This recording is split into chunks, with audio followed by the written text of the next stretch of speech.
want to talk to you about today is an introduction both to the background and then also the substantive provisions of the Platform Work Directive. This talk, Lyra and I had been emailing even last week to think about whether I might to talk about a requiem for the Platform Work Directive. As Stefan has already hinted, there was a lot of controversy. There were lots of questions whether the directive would actually pass. But then last week, first on Monday, and then finally confirmed on Wednesday, we had the final compromise text, and we now have an approved version of the Platform Work Directive.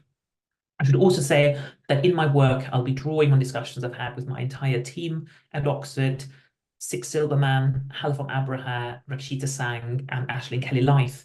We're all working together on a project that's funded by the European Research Council to explore algorithms at work. And indeed, that's one of the tensions, one of the points we might come back to in due course when we think about the distinction between algorithm management in the platform context on the one hand and the broader world of AI at work more fundamentally. So with that in mind, let's just recall, and again, I won't need to do much in this audience, the business model that's behind the gig economy, the platforms. Because sometimes the narratives out there about a brand new business model, about innovation, about entrepreneurship, but the reality, as I argued already in Humans as a Service, and as we now see very widely also in traditional decision-making, is actually something quite distinct. Because in reality, what we're looking at is, rather than new forms of work, actually often a return to self-employment, and very frequently a return to sham self-employment, where essentially we rely on contracts like the one you can see on the slide to suggest that individuals are contractually simply to be classified as self-employed, that they acknowledge, as it says on these terms and conditions, that they're neither an employee of the company nor a worker within the meaning of any employment rights legislation, where they even, as you see further in this contract, warrant that they're not going to bring any claims or potentially even indemnify platforms against any successful claims they might bring. Most countries have very strong provisions against sham self-employment on paper. The reality in practice can be distinct. The second key feature of the gig or platform economy that we need to think about is the reliance of algorithms to actually manage the workforce on a day-to-day basis. So when I tell people that I work on the future of work, of AI, often they ask questions about workers losing their jobs. And that's actually something that's not necessarily a big concern of mine. However, I jokingly then say that actually what I'm interested in is what happens when it's bosses who lose their jobs, when traditional management functions, more accurately, start to be augmented or even replaced by various forms of sophisticated technology, up to and including AI, machine learning models and applications. And it was really that idea that first cropped up in the gig economy. And people might think, well, it's great if I no longer have a boss, if it's just an algorithm. But actually the reality, as we'll see, is that the algorithmic boss can actually be much worse than any kind of human management that we might encounter. Lots of ways in which detailed algorithmic control is exercised over all aspects of gig economy work. Again, the starting point of all this was in the gig economy. Today, and we'll have a return to that perhaps in the Q&A as well, today it's no longer limited as such. And it was against that backdrop, really, we've now been talking about the gig economy for nearly a decade. It was against that backdrop that we now see the case for regulation. So what I want to do with you in the next 40 minutes or so is explore the Platform Work Directive by looking at 5 specific points. First, I just want to spend a bit more time on the background, on what led to the directive, what's at stake, and also crucially, what the regulatory goals are. Because when we come to evaluate the directive, of course, what the Commission has set itself, what the union legislator has set itself as the goals for the regulation, will be key as a yardstick for evaluation. And then I want to spend some time on the legal basis of the directive and its key definitions. Now, you might think this is only of interest to, shall we say, EU law, constitutional law geeks, amongst which I certainly count myself. But as I hope to convince you, actually, the change in the legal basis and some of the key definitions we're seeing might herald the start of a whole new approach to EU employment law. And so I think we might come back and look at this directive, not just for its substantive content, but also for the broader regulatory approaches. And I want to give you an idea, a flavor of that. We will then turn to look at the most controversial element, in the Platform Work Directive. That is Chapter 2, its provisions on employment status.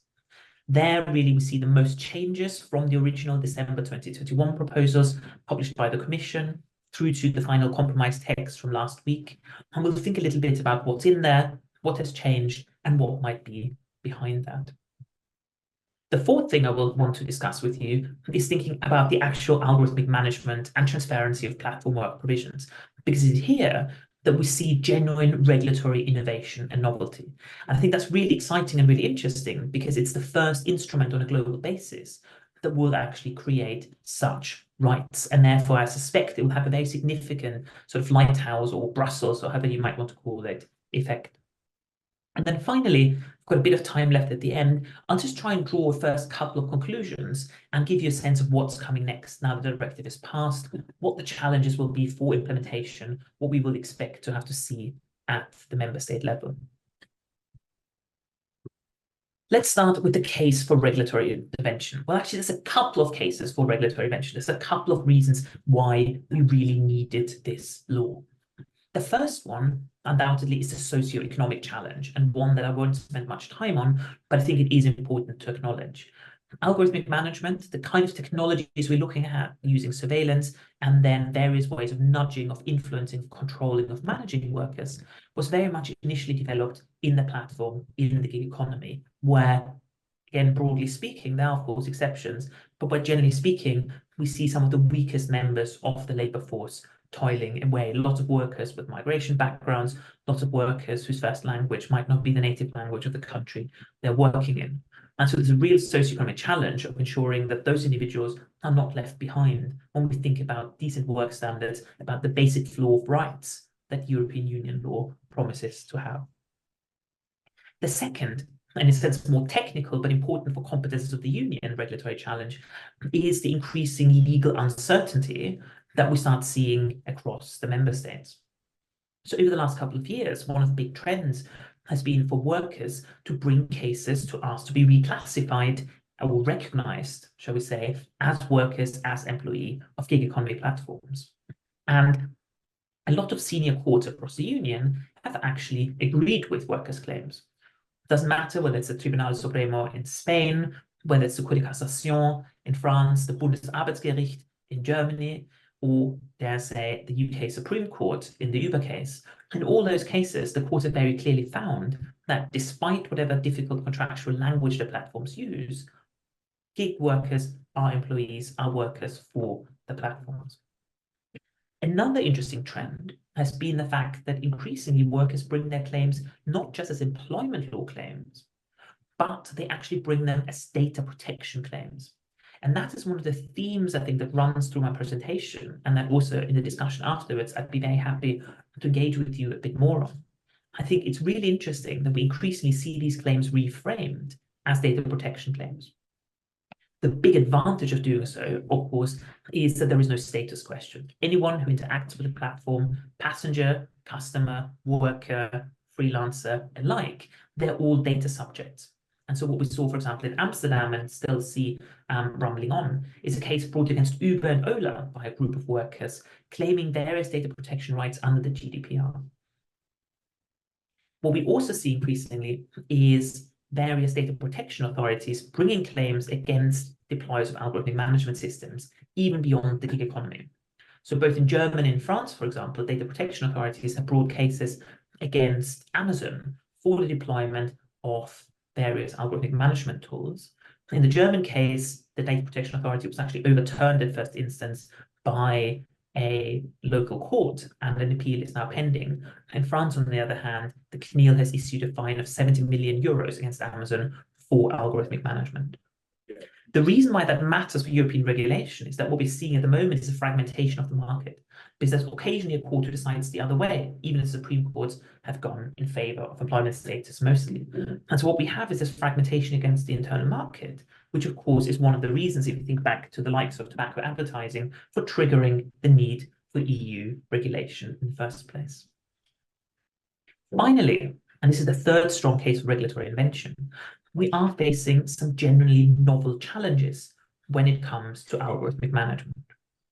I should pause here for a moment because it's really important that while in this presentation today, we will focus on the novel challenges, and we will focus on specifically how the Platform Work Directive tackles them. At the same time, we must not fall into the temptation of thinking that just because the technology is new, our existing regulatory regimes no longer apply.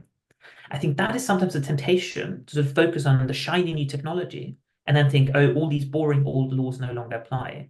It's really important that we do not fall into that trap.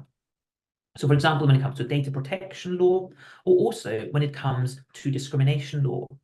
2 years ago, we presented work, which I think is also available as an online era lecture, discussing how the norms of direct discrimination could be employed to combat various forms of algorithmic bias. So just because today I'm focusing on the novel challenges does not mean that I'm arguing that our existing acquis cannot apply. If anything, we need both. The two strategies, developing existing norms and creating novel regulatory standards, need to very much go hand in hand. So having made that really important caveat, new technology doesn't mean that old rules no longer apply. What are these novel challenges? In a recently published paper, which we called A Blueprint for Regulating Algorithmic Work, which I'm happy to share with Ira to pass on to you, we have argued and identified two particular regulatory new challenges. The first one is a massive exacerbation of existing privacy harms and information asymmetries. The second, the demise of managerial agency. And I just want to take a minute or two to focus on these two harms to give you a sense of why we need new laws. When it comes to the massive exacerbation of data privacy harms and information asymmetries, traditionally, a lot of data protection law is about the individual.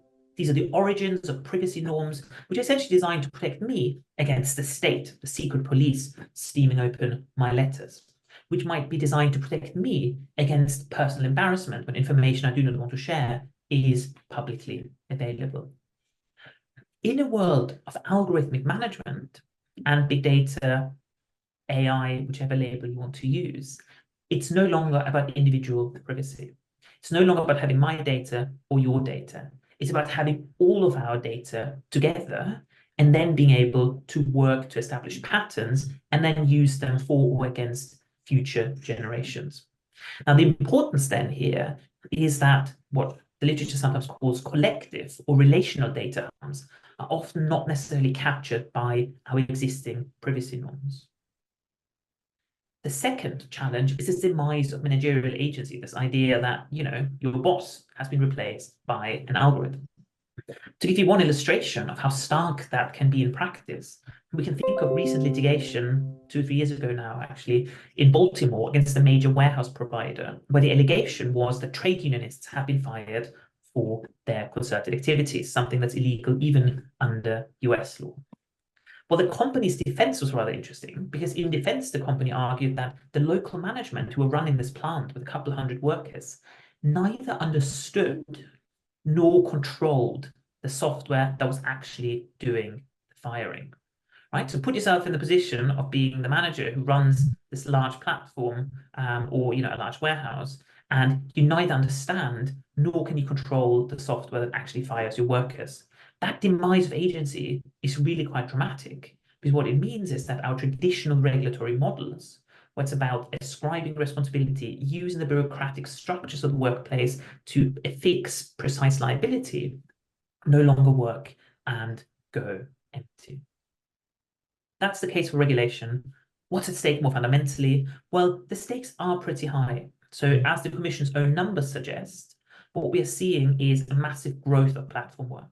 So in 2022, we were looking at approximately 28.3 million workers across digital platforms.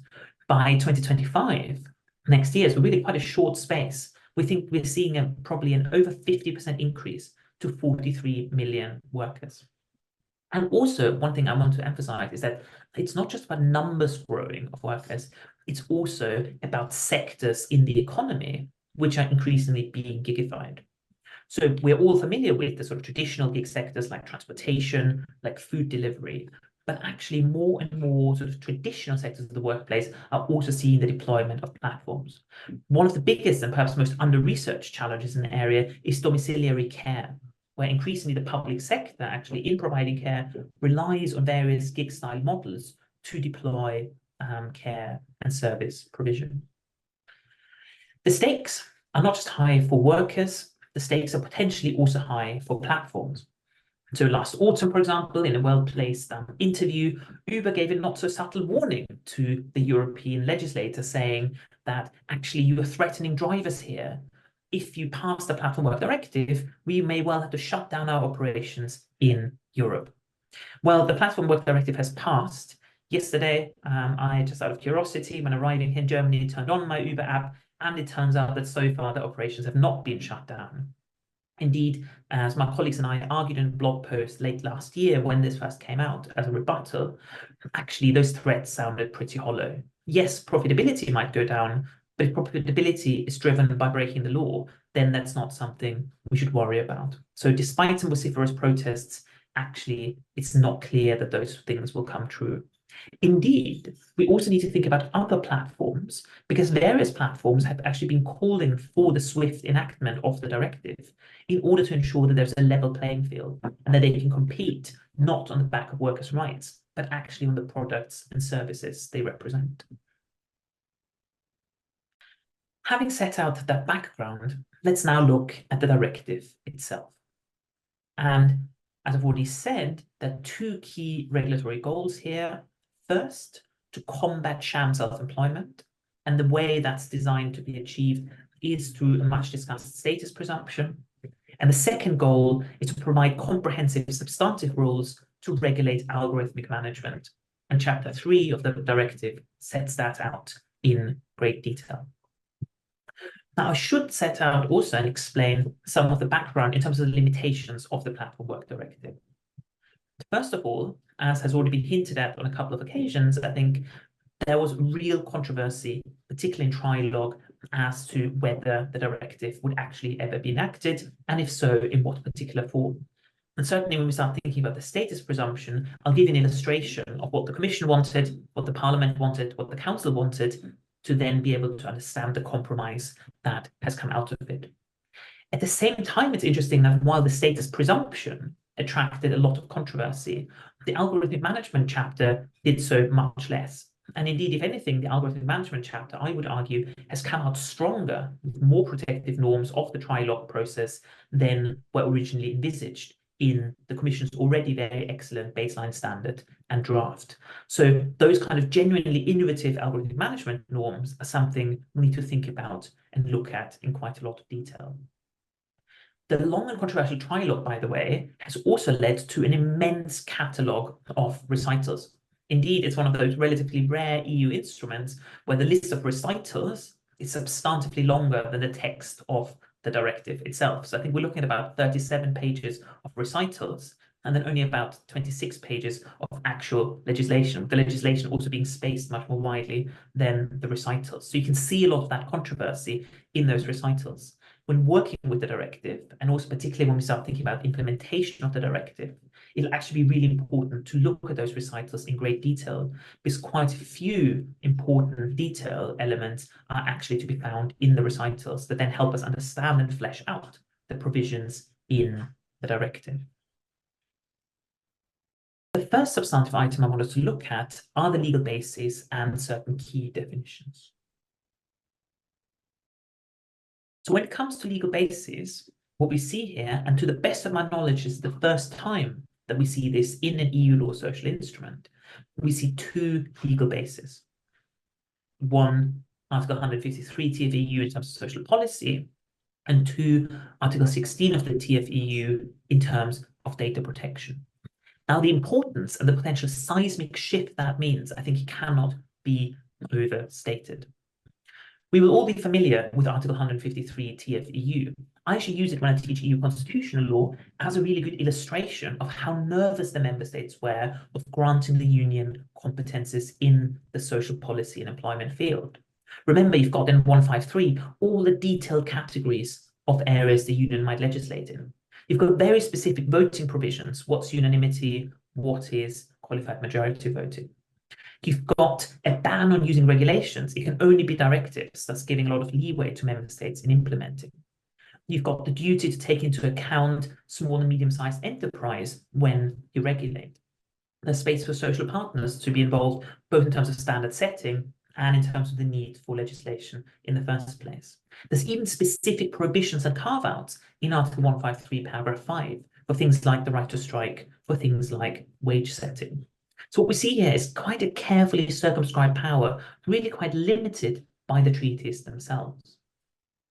When you compare that with Article 16, it's like day and night. Article 16 essentially is the legal basis for data protection, which is also recognized as a fundamental right in the Charter. And it doesn't come with any of those detailed safeguards. It's an extremely broad article, provides very broad competences, and a lot of the limitations. You don't need to worry about small and medium-sized enterprises. You don't have unanimity requirements when it comes to voting on any of its bits. So therefore, it's really interesting that we see this interplay of the two articles, and they will have a real implication for the substantive norms and their scope in the directive itself, even potentially their enforcement. One thing that's hidden very nicely in the recitals, for example, is that all the elements of the directive that can be traced back to data protection, to Article 16, will come with the enforcement mechanisms of the GDPR. Enforcement mechanisms of the GDPR, which include things like fines up to 10% of global annual turnover of platforms, very much more significant in financial and practical terms than more traditional employment law remedies, as an example. When it comes to the key definitions, the first one is the digital labor platform. So even though we can be critical, and we can talk about this some more, about the limitation to just the platform or gig economy, actually one advantage is that it's very easy to identify the employer. The employer is the digital labor platform with a clear four-pronged test set out in the platform directive. What the test is, essentially, is any platform that provides services under the following four criteria. First of all, the service needs to be provided, at least in part, at a distance through electronic means, whether it's a website, whether that's an app on our phones. It needs to be provided at the request of the recipient of the service. So again, this sort of role of the customer, the consumer is acknowledged here. It also has to involve, as a necessary and essential component, the organization of work performed by individuals in return for payment. What that means is that platforms that are mostly capital intensive, such as Airbnb, for example, are excluded. Similarly, platforms with genuine entrepreneurs, such as Etsy, are also excluded from the scope of the Platform Work Directive, even though there might be other protective measures, such as the platform to business regulation with India key.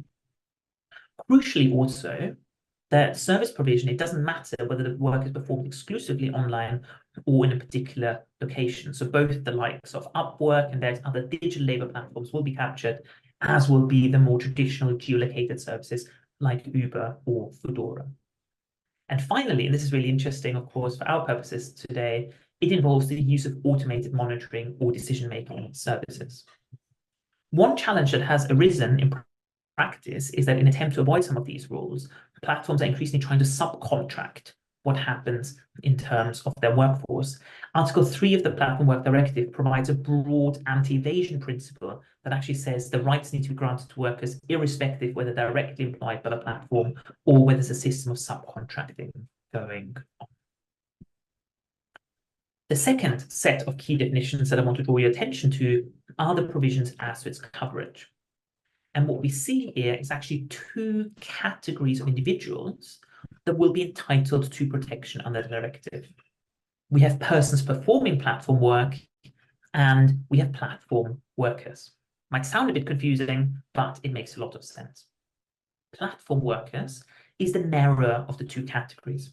Platform workers means the directive, I quote, any person performing platform work who has an employment contract or is deemed to have an employment relationship as defined by law, collective agreements, or practice enforced in member states, as well considering the case law of the Court of Justice. So that, in a sense, is our traditional worker or employee category, as we've seen in lots of other EU instruments, primarily with reference to domestic law. On top of that narrower category of the platform work, however, then we have this broader category of persons performing platform work. And that really, in many ways, is again quite revolutionary in terms of a legislative instrument, at least. Because persons performing platform work, I quote, means any individual performing platform work, irrespective of the nature of the contractual relationship or its designation by the parties involved. Now, that, in other words, means that anybody who engages with the platform will be entitled to those rights, irrespective, even if any kind of self-employment agreement is found to be genuine, even if the presumption of employment is rebutted, the individuals will nonetheless be entitled to these rights. And we'll discuss it towards the end of my presentation, what that might mean more fundamentally for the future of the scope of employment law norms. Again, really, we will come back, I think, historically, to look at this directive as potentially the start of a very serious sea change. With that in mind, let's first look at the more traditional questions, namely the old vexed issue of employment status. And here it's part 2, chapter 2 of the directive that we need to look at in some more detail. We start with Article 4, which essentially sets out the primacy of facts. So again, I've already said, platforms try all sorts of things to disguise their workers as roos, as riders, as partners. One of my favorite US ones is where the workers are called heroes, offering favors to the workforce. But it doesn't matter.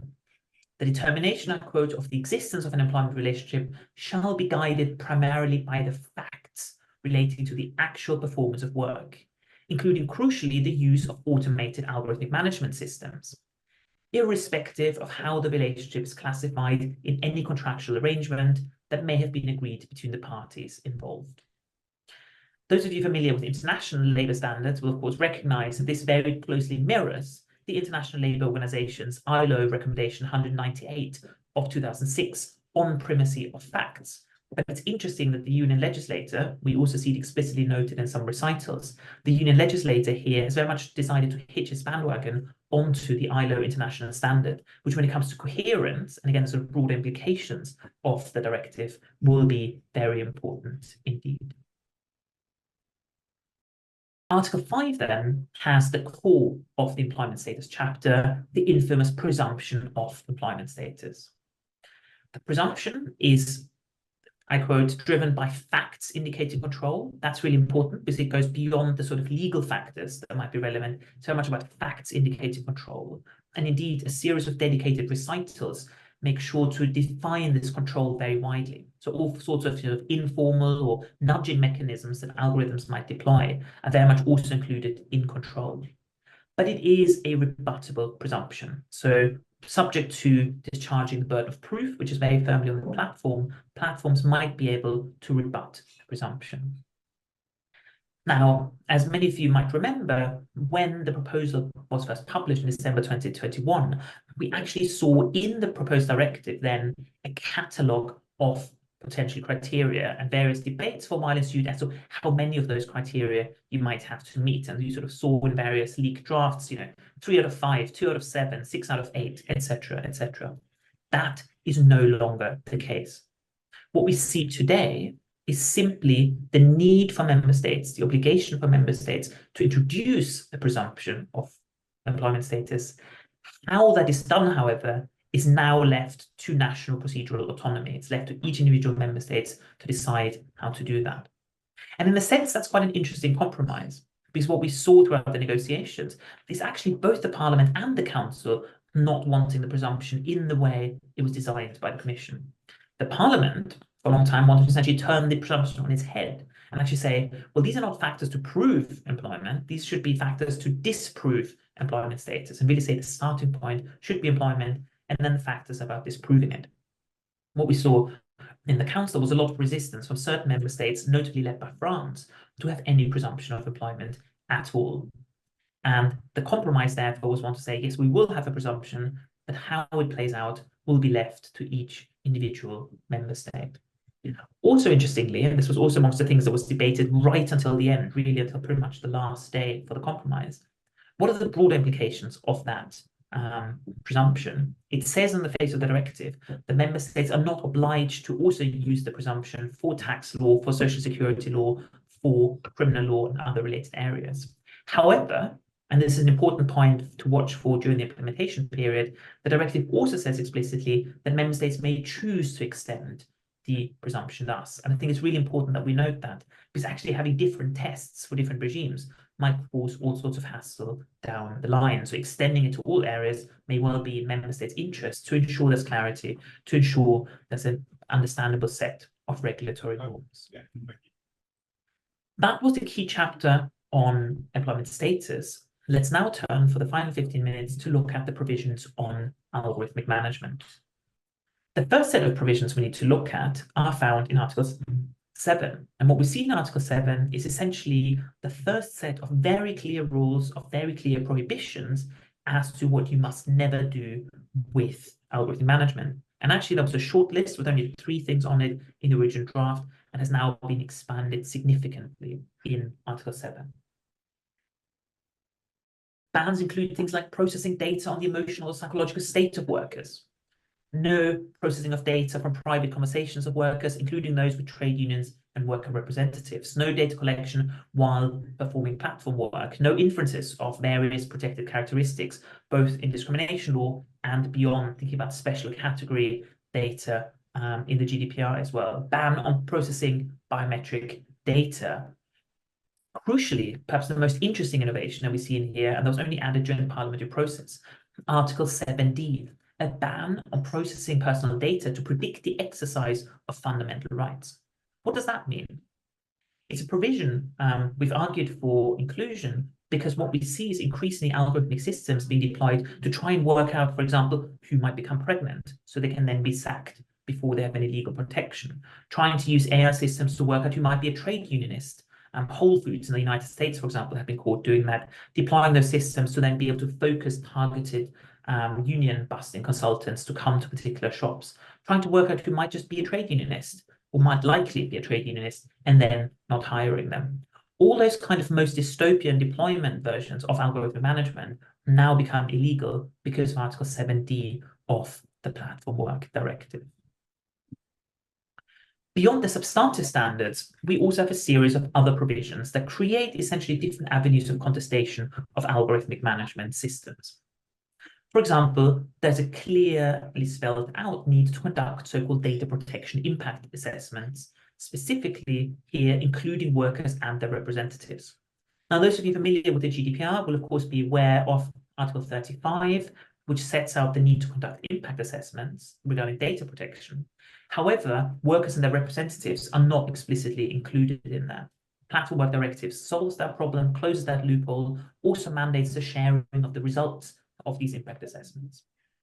It also creates a series of transparency requirements at the system level. So workers and their representative need to be informed of algorithmic systems that might have an impact on the full range of working conditions. And not only do they need to be informed about the existence, the deployment of these systems, they also need to be told about the categories of decisions involved, the kind of parameters and weighting the models draw on, the grounds on which action can be taken, and a host of further information. Finally, Articles 8 and 9 also provide an important collective dimension in terms of data portability, including collective access and transmission to third parties. So there's an increasing trend in the technology literature to think about so-called workers' data trusts, this idea that we pull our data to try and work out what's going on. Now, Uber, for example, in Amsterdam argued that that was a violation of the GDPR, that this was an abuse of law. And now what we see in the Platform Work Directive is a very clear commitment to, yes, it's not just your own data, you are free to share them, even free to authorize a third party to do that on your behalf. What we also have, and again, this is a beefed up in comparison to the original proposal, is provisions for human oversight and humans in the loop. In terms of human oversight, there's the need to screen for discrimination risks, to screen for the risk of fundamental rights violations. And again, it's not just about doing the screening. It's not just about having the shiny report. You also then need to act on it. So there's an obligation on platforms to, on the basis of these screens, to modify their systems, or if necessary, even cease the operation of the system altogether, if certain discriminatory or fundamental rights violation risks have been found. What we also see in Article 10.5 is the so-called human-in-the-loop provision. Human-in-loop being a sort of IT term for essentially not having full automation, but having a human somewhere involved in terms of okaying the decision. Again, we didn't see that in the original proposal, but what we now have in Article 10.5 is a complete ban on the full automation of termination or dismissal, or of actions with similar effect. Because what you might see is that somebody can still log onto their platform, but they're simply not assigned any work anymore. Again, that would now be covered by Article 10.5. Article 11 looks at what happened after a decision, and it grants for the first time an explicit right to a human review. You might be familiar with the debates we've seen in the GDPR context as to whether there is such a thing as a right to an explanation. Well, we no longer need to have these debates in the platform context, because actually the directive in Article 11 creates a very clear avenue of contestation to ensure the accuracy and also the technical validity of the decision-making process. And so Article 11 sets out a series of procedures for these individual requests. Workers have the right to get a written explanation, workers have the right to discussion and then a review of those decisions, and in light of that discussion and review, also right to the rectification of the data and of the decision taken. So again, a very powerful way of contesting an individual decision. And there's also detail in there about how the individuals who conduct those reviews themselves get a lot of protection against the employer, themselves, their provisions about their capacity, their knowledge, their skill. Finally, in Article 12, we see a strong emphasis on health and safety at work. Again, employers need to evaluate algorithm-driven risks that includes both physical and crucially also psychosocial harms. And then in Article 12, we see another one of those red lines. Remember Article 7 we looked at earlier, with a very clear prohibition. And I quote, digital labor platforms shall not use algorithmic management systems in any manner that puts undue pressure on the workers or otherwise puts their safety and physical and mental health at risk. Now, I think that is an extremely important provision that in practice, I think, might have very significant limiting effects on algorithmic management, because increasing evidence suggests very clearly that algorithmic management, sort of the constant surveillance, the constant instructions, micro-instructions by an algorithm create a lot of mental pressure, create a lot of mental health challenges in terms of burnout, in terms of stress. And so I think Article 12 prohibition on these kind of practices, if they have that kind of impact, will go very far indeed. Finally, Articles 13 to 15 provide for a series of information and consultation provisions. Algorithmic management is explicitly included in the existing information consultation of employees' duties under Directive 2002/14/EC, both at the introduction and for any subsequent substantial changes. Again, you could argue that, well, it was always about working conditions, so it would always been included, but actually we now have it explicitly spelled out. We also, interestingly, have a provision for technical expertise, right? Because again, remember, it's very easy to give you lots and lots of data and information. It's much harder then to make sense of very sophisticated technical documentation. So in order to support workers and their representatives, they're now entitled to rely and buy in technical expertise. And indeed, if the platform is larger than 250 workers, the cost, the reasonable cost at least for that kind of expertise, is to be borne by the platform itself. And again, really nice, really interesting, the scope of these provisions is wider than the traditional focus just on workers and their representatives. It covers workers without representatives, and crucially, once more, it covers all persons performing platform work, anyone irrespective of their genuine status, not just a narrow category of platform workers. In the final few minutes, and to take us neatly into the discussion afterwards, let's briefly think about how we want to evaluate those measures. And there's really 3 points about EU law, and then one broader point I want to raise.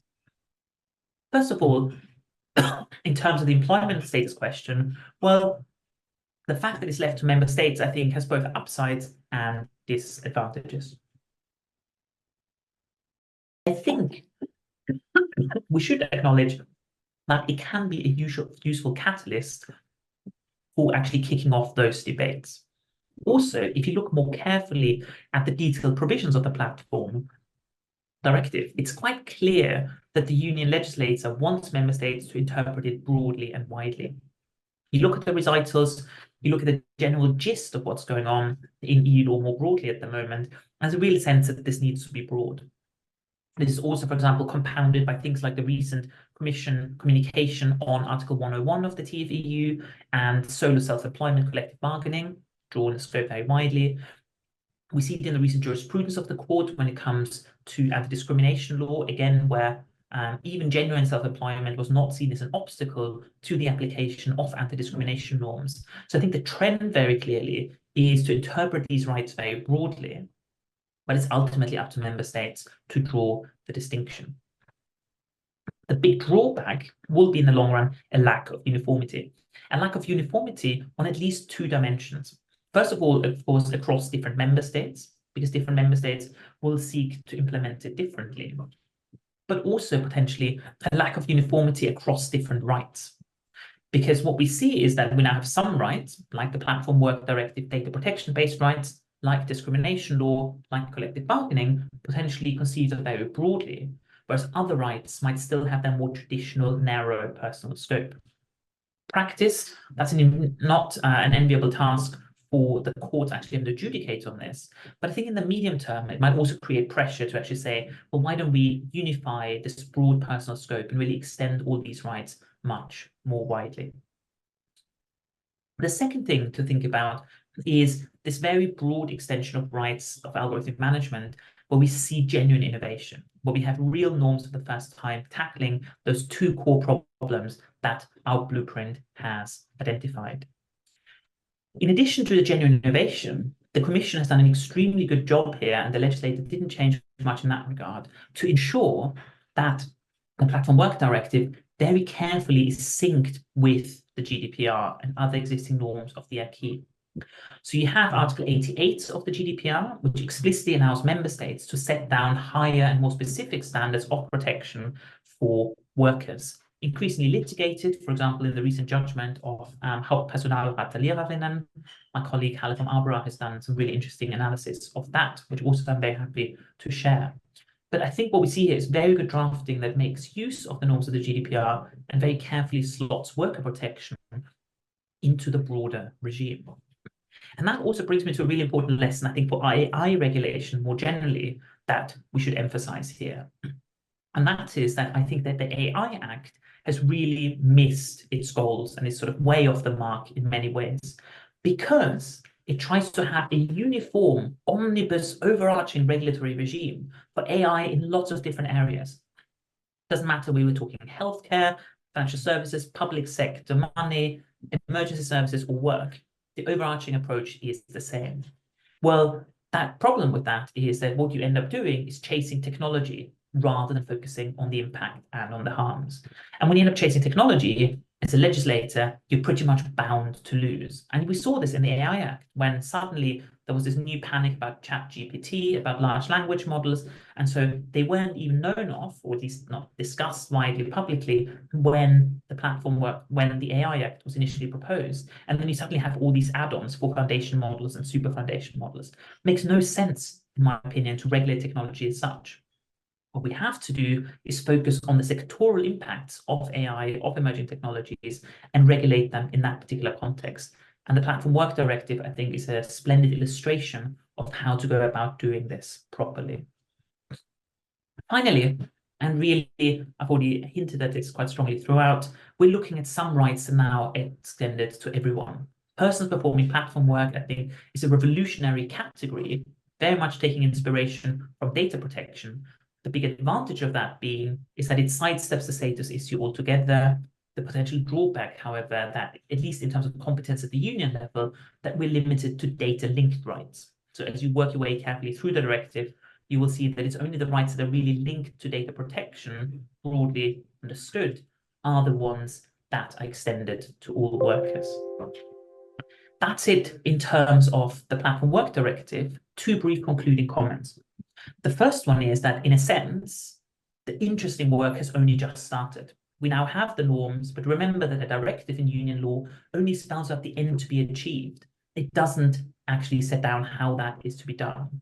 So over the next 2 years, we'll really have to watch quite carefully to see what member states do in implementing the Platform Work Directive. From the micro level of the member states to the international plane, the other important area to watch is the International Labour Organization in Geneva, because there are increasing talks to start thinking about an instrument at the ILO level to address the challenges of platform work and of algorithmic management.